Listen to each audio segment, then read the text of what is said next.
پیغمبر میری طرف سے لوگوں کو کہہ دو کہ اے میرے بندو جنہوں نے اپنی جانوں پر زیادتی کی ہے اللہ کی رحمت سے نا امید نہ ہونا، اللہ تو سب گناہوں کو بخش دیتا ہے، بے شک وہی تو ہے بڑا بخشنے والا بڑا مہربان۔ اور اس سے پہلے کہ تم پر عذاب آ واقع ہو اپنے پروردگار کی طرف رجوع کرو اور اس کے فرما بردار ہو جاؤ۔ میرے بھائیو، سورہ زمر کی یہی وہ آیت ہے جو گناہ گاروں کا آخری سہارا ہے، اور بڑے ہی نرم اور بڑے ہی شفقت والے انداز میں مالک نے اپنے گناہ گار بندوں کو یہ پیغام پہنچایا ہے اپنے آخری نبی محمد صلی اللہ علیہ وآلہ وسلم کے ذریعے۔ واقعہ یہ پیش آیا تھا کہ کچھ گناہ گار لوگ تھے، وہ آئے نبی علیہ السلام کے پاس اور کہا کہ ہمیں آپ کی باتیں اچھی لگتی ہیں، ہم مسلمان بھی ہونا چاہتے ہیں، آپ کے ساتھی بننا چاہتے ہیں، لیکن ہم بہت زیادہ گناہ گار ہیں، کیا ہم یعنی مسلمان ہو سکتے ہیں یا ہمارے پچھلے گناہوں کا کیا بنے گا؟ تو اللہ تعالیٰ نے وہی نازل فرمائی اور نبی علیہ السلام سے کہا کہ میرے ان گناہ گار بندوں کو کہو، یعنی میری طرف سے کہو۔ چونکہ الفاظ قرآن کے اس انداز سے ہیں کہ اگر کوئی اس سے فتنہ اٹھانا چاہے تو وہ اٹھا سکتا ہے۔ الفاظ یہ ہیں کل یا عبادی، یعنی کل کا مطلب کہو، اب یا عبادی یعنی نبی علیہ السلام کو کہا گیا ہے اپنی طرف سے کہو یا اللہ کی طرف سے کہو۔ اگر اللہ کی طرف سے کہو تو پھر اللہ کے بندے ہیں، اور نبی کو اگر کہا جائے تم اپنی طرف سے کہو کہ میرے بندو، تو پھر نبی کے بندے بن جاتے ہیں۔ تو اشرف علی تھانوی صاحب نے اس کی یہ تشریح کی کہ دیکھو اللہ تعالیٰ خود نبی علیہ السلام کو کہہ رہا ہے کہ لوگوں کو کہو کہ میرے بندو، گویا نتیجہ یہ نکلا کہ ہم سارے اللہ کے نہیں بلکہ نبی علیہ السلام کے بندے ہیں۔ تو پورے قرآن کا مزاج بدلی کر دیا حکیم الامت نے، دعوت کو بدلی کر دیا، توحید کو شرک کے اندر بدلی کر دیا۔ جب تم بندے ہی اللہ کے نہیں رہے ہو تو پھر اس کے بعد تم اللہ کی بندگی کیسے کرو گے؟ تمہیں حالانکہ بندگی کے لیے پیدا کیا گیا ہے۔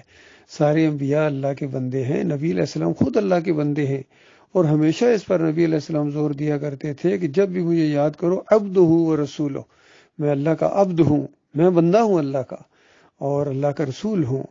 اور بتایا کہ مجھے اس طرح نہ بڑھانا چڑھانا جس طرح عیسیٰ علیہ السلام کو بڑھایا، اور ہلاک ہو گئے بڑھانے چڑھانے والے۔ یہ ساری چیزیں موجود تھیں، اس کے باوجود انہوں نے وہی کام کیا جس سے منع کیا گیا تھا۔ تو یہ صرف اشرف علی تھانوی نہیں ہیں، اور کتنے ہیں جنہوں نے توحید کو شرک کے اندر بدلی کر دیا۔ مثال کے طور پر محمود الحسن صاحب نے جو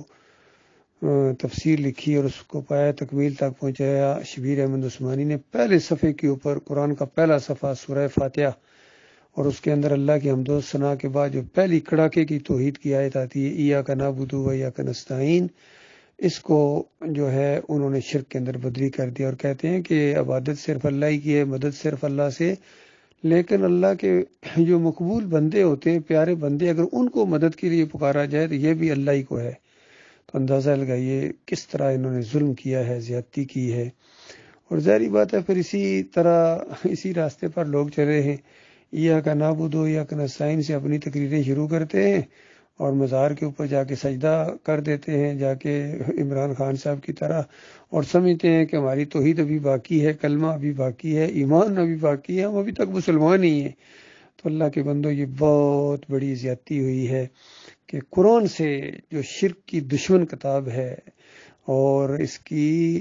جو ایک ایک آیت کیا ایک ایک حرف اور ایک ایک یعنی جو مضمون ہے وہ توحید کے اوپر مبنی ہے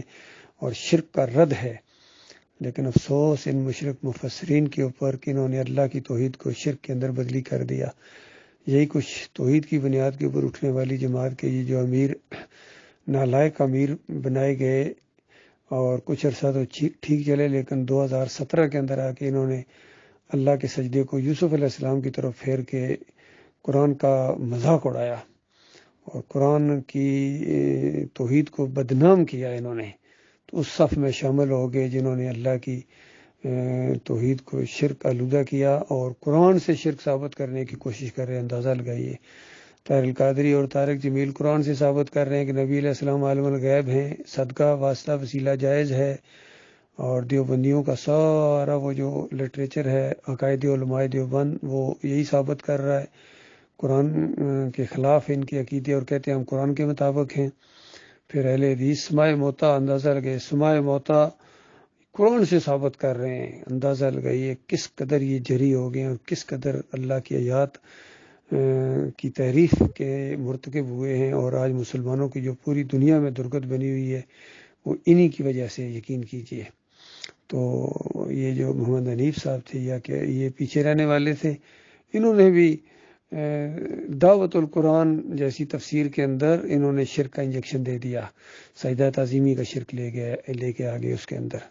یہ بہت بڑی بات ہوئی ہے اللہ کے بندو، لیکن قرآن کی آیات بڑی سادہ ہیں، ایمان عقیدے کی بات بڑی سادہ ہے۔ آج اگر یہ ایمان عقیدے کی بات کو نہ مانا گیا تو اس کے بعد پچھتاوا، ایسا شدید پچھتاوا ہوگا۔ آپ خود سنیے ان آیات کو، یہ سورہ زمر کی آیات کے اندر یہ چیز بھی بیان ہوئی ہے۔ اے پیغمبر، میری طرف سے لوگوں کو کہہ دو کہ اے میرے بندو، جنہوں نے اپنی جانوں پر زیادتی کی ہے،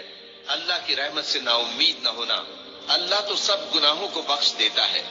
بے شک وہی تو ہے بڑا بخشنے والا، بڑا مہربان۔ اور اس سے پہلے کہ تم پر عذاب آ واقع ہو، اپنے پروردگار کی طرف رجوع کرو اور اس کے فرما بردار ہو جاؤ، ورنہ بعد میں تم کو مدد نہیں ملے گی۔ اور اس سے پہلے کہ تم پر ناگہاں عذاب آ جائے اور تم کو خبر بھی نہ ہو، اس نہایت اچھی کتاب کی جو تمہارے پروردگار کی طرف سے تمہاری جانب نازل ہوئی ہے پیروی کرو۔ ایسا نہ ہو کہ اس وقت کوئی شخص کہنے لگے کہ ہائے اس کوتاہی پر افسوس ہے جو میں نے اللہ کا حق ماننے میں کی، اور میں تو ہنسی ہی کرتا رہا۔ یا یہ کہنے لگے کہ اگر اللہ مجھ کو ہدایت دیتا تو میں بھی پرہیزگاروں میں ہوتا۔ یا جب عذاب دیکھ لے تو کہنے لگے کہ اگر مجھے پھر ایک دفعہ دنیا میں جانا ہو تو میں نیکوکاروں میں ہو جاؤں۔